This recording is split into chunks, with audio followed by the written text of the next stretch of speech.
Ала бүгінгі 250 адамға арналған асымыз аман-есен өткізіп алдық. Абыроймен шүкір әйтеуір. 1 сағаттай болды. Тойымыз қой, езіліп отыра беретін қысқа тілектер айтылады.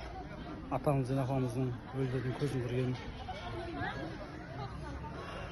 істеген ізгі ниеттерін, жасаған жақсылықтарын еске алып өткен шағына сонымен жиналып. Ауасына ырза болдым. Сөйтіп ауасы керемет екен ше. Тау тастың маңайы, бөктері таудың бөктері деген сияқты. Басқаша ғой ауа. Абай қойған одан кейін Абай ауылы. Сауран ауданына қарайды қателеспесем. Шүкір. Астыгін керемет қылып жүргізді. Қысқа нұсқа 1 сағаттай болады болды. Керемет үлкен әулет екен. Менің туысқандарым ғой, Құрманат ұрпағы Жары әулеті.